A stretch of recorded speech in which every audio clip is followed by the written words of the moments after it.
بسم اللہ الرحمن الرحیم۔ حضرت ابو ہریرہ رضی اللہ تعالیٰ عنہ ارشاد فرماتے ہیں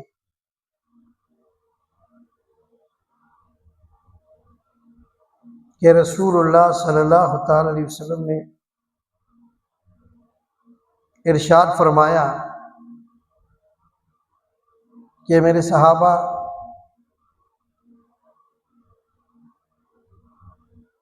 میں آپ کو 5 چیزیں سکھاتا ہوں، اور کون ہے تم میں سے جو مجھ سے 5 چیزیں سیکھے، پھر اسے یاد کرے، پھر اس پہ عمل کرے، اور پھر اس کو آگے سکھا دے، آگے پہنچا دے۔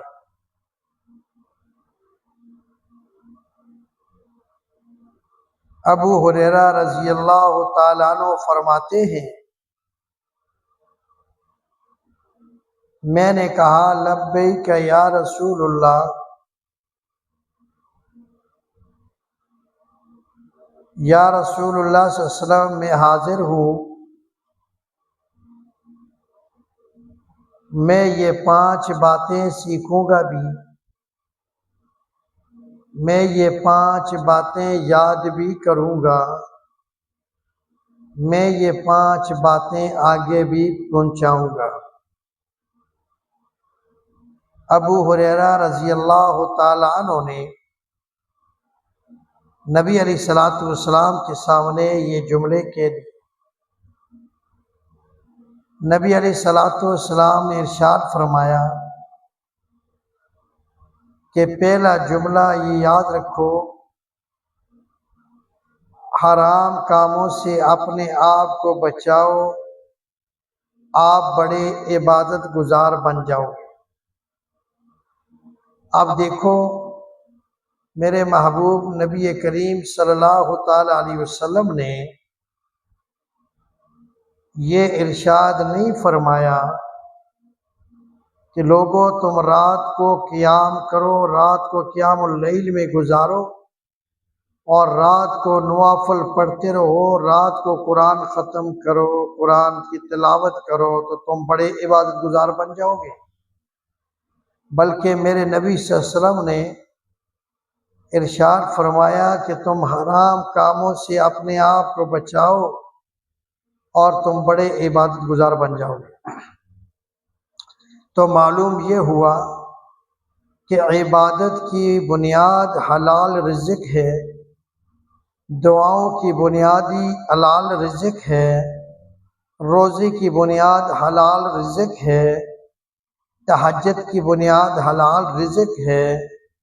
صلاۃ تسبیح کی بنیاد حلال رزق ہے۔ اگر تم چاہتے ہو روزے کا پورا اجر ملے، اگر تم چاہتے ہو نمازوں کا پورا اجر ملے، اگر تم چاہتے ہو کہ افطاری کرانا اس کا پورا اجر ملے، اگر تم چاہتے ہو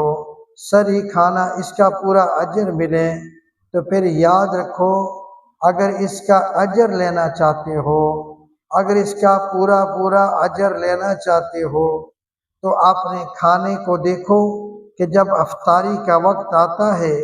دسترخوان لگایا جاتا ہے،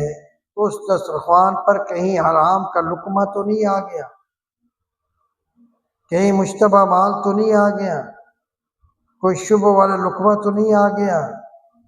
اس لیے کہ گندے برتن میں آپ دودھ ڈال کر پینا پسند نہیں کرتے،